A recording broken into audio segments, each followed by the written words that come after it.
الزامات کے ذریعے. ایک بات یاد رکھیے، قائد کرپٹ بھی ہو نا، لیکن قوم متحد ہو، وہ قوم مضبوط ہوتی ہے. نام نہیں لینا چاہتا، لیکن آغا خان میری نظر میں تو متقی نہیں ہے نا. لیکن آغا خانی کیوں مضبوط ہے؟ کیونکہ کوئی آغا خانی اپنے قائد کے خلاف ایک لفظ نہیں بولتا.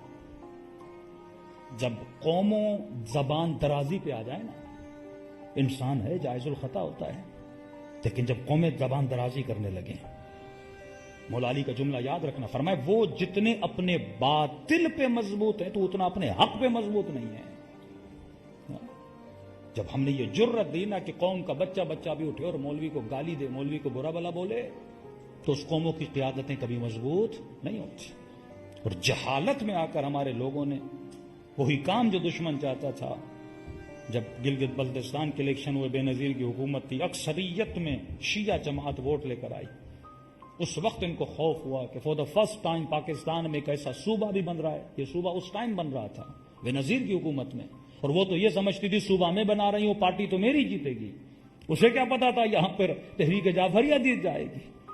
تو اسے امریکہ نے کہا ہوش کے ناخن لے، تو صوبہ بنا کے خود نہیں جیتے گی، شیعوں کو پورا صوبہ دے رہی. آج تک پاکستان میں نہیں ہوا کوئی مذہبی جماعت پورے صوبے میں الیکشن جیتے.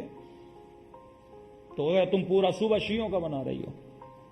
اور شیعہ کیوں مضبوط تھے؟ کیونکہ شیعوں کا قبلہ ایک تھا. اب کیا کیا جائے گا؟ انڈیویجولز کو مضبوط کیا جائے گا. تو بڑی باریک بینیاں ہوتی ہیں. مثلا میں خطیب ہوں، اچھی مجلس پڑھوں گا، 1 لاکھ 2 لاکھ مجمع مجھے سنے گا. اب کیا کریں گے؟ مجھے مضبوط کرنا شروع کریں گے. اتنا مضبوط کریں گے قوم کو میں لیڈر لگوں. خطیبوں کو لیڈر بنائیں گے، انڈیویجولز کو لیڈر بنائیں گے. یہ نہیں کہ وہ خطیب متقی نہیں ہے، پرہیزگار نہیں ہے، سوال یہ نہیں ہے. اچھا بندہ ہوگا، لیکن اسے ہیرو بنائیں گے، لیڈر بنائیں گے، تاکہ انڈیویجولز مضبوط ہوں اور شیعہ بٹ جائیں انڈیویجولز میں. ایک قیادت نہ رہے. طالقانی اچھے تھے، برے نہیں تھے، لیکن جب امام خمینی رہبر بنے تو پالیسی یہی تھی کہ قوم اگر 2 لیڈرز میں بٹ جائے گی تو قوم کامیاب نہیں رہے گی. ایران میں آج تک قیادت کیوں کامیاب ہے؟ اب سوال یہ نہیں کہ اگر رہبر علمی اعتبار سے مثلا جتنے قوم کے مجتہدین ہیں سب سے بڑھ کر ہیں، ایسا نظریہ کسی کا نہیں ہے. ان سے بڑھ کر مجتہد بیٹھے ہیں جو علمی اعتبار سے، مختلف اعتبار سے. لیکن لیڈر کون ہے؟ رہبر کون ہے؟ تو ڈائریکشن تمہاری ایک ہونی چاہیے. علم اور ہے، رہبریت اور ہے.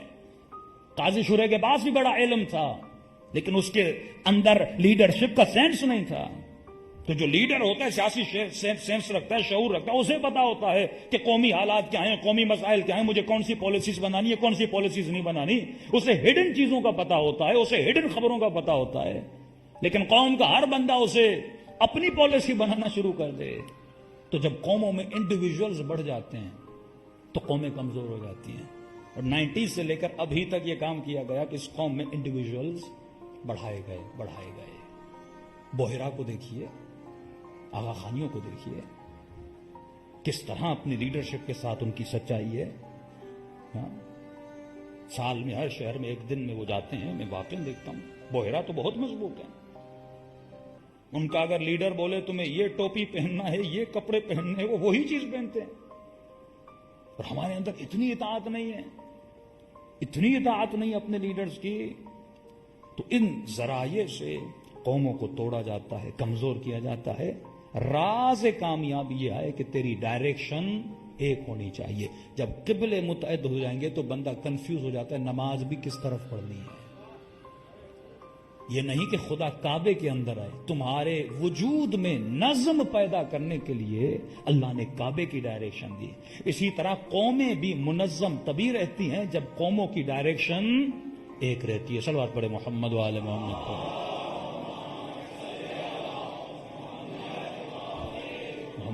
10 متقی، 10 پرہیزگار، اس سے بڑھ کے جملہ کہوں 10 حسن نصر اللہ پاکستان میں ہونا. 10 حسن نصر اللہ. پاکستان کامیاب نہیں ہوگا، شیعت کامیاب نہیں ہوگی. جب ایک حسن نصر اللہ ہوگا نا تب شیعہ کامیاب ہوگا. تم 10 متقی بناؤ، کچھ بھی نہیں ہوگا. لیڈر ایک ہوتا ہے، رہبر ایک ہوتا ہے. بات صرف اتنی سی ہے جو لوگوں کو سمجھ نہیں آ رہی. آپ کتنے بھی اس ملک میں کارنامے کر لو، کتنا بھی اس ملک میں محنت کر لو، لیکن جب تک قیادت ایک نہیں بناؤ گے، جب تک قبلہ ایک نہیں بناؤ گے، جب ایک شخص پہ متحد نہیں ہوگے، تب تک تم کامیاب نہیں ہوگے۔ اور یہ مت سمجھو تمہارے لیے آسانیاں پیدا کی جا رہی ہیں، نہیں، وہ تیری محبت میں پیدا نہیں کی جا رہی، وہ انڈیویجولز کو مضبوط کیا جا رہا ہے تاکہ ملک بٹا رہے، شیعہ بٹے رہے۔ یہ سیاسی قیادت بھی ہو، جو بھی قیادتیں ہوں، ملک تب ٹوٹتے ہیں، صوبے تب ٹوٹتے ہیں۔ بنگلہ دیش کیوں بنا؟ جب قیادتیں دو بنی تو ملک ٹوٹ جاتے ہیں۔ قوموں کو اسی طرح توڑا جاتا ہے، انڈیویجول قیادتیں پیدا کی جائیں۔ اپنے مخالفوں کو دیکھیے وہ مضبوط کیوں ہیں؟ کیونکہ ان کی قیادتیں ایک ہیں۔ ایران تب تک ہے جب تک ایک قیادت ہے، یہ ذہن میں رکھیے۔ جب ایران میں بھی دو قیادتیں آئیں، نہ انقلاب رہے گا نہ وہاں پہ شیعت کا وہ مزاج رہے گا۔ جب تک آغا خامنئی ایک قیادت کے پیچھے یہ قوم چلے گی، اور اگر کل ایرانیوں نے بھی یہ غلطی کر دی تو ایران بھی باقی نہیں رہے گا۔ عراقیوں نے جب اسٹرینتھ دکھائی تھی نا، جب آغا سیستانی نے حکم دیا تھا، کیونکہ ایک ہی مجتہد تو بہت ہیں لیکن اسٹرانگ مجتہد جن کی زیادہ سے زیادہ عراق میں تقلید کی جا رہی ہے تو آغا سیستانی ہیں، تبھی اس نے ایک حکم دیا، ساری قوم باہر نکل آئی، جہاد کا حکم دیا، یہ عراقی لڑنے لگے۔ تو وہ قومیں کیوں مضبوط ہیں؟ حزب اللہ لبنان یا لبنانی شیعہ کیوں مضبوط ہیں؟ کیونکہ قیادت ایک ہے۔ تو قیادت ایک ہو، مولا فرماتے سفر پر بھی جاؤ نا، لیڈر ایک بندے کو بناؤ۔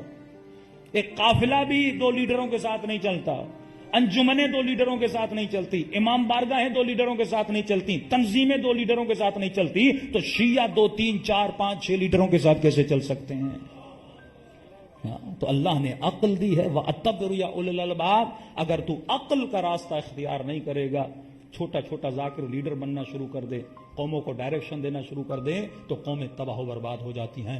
تو ولایت کا مطلب ہے سنگل ڈائریکشن، ولایت کا مطلب ہے طریق واحد، ولایت کا مطلب ہے ایک ہی راستے پر، ایک ہی طریقے پہ اپنی زندگی گزارو۔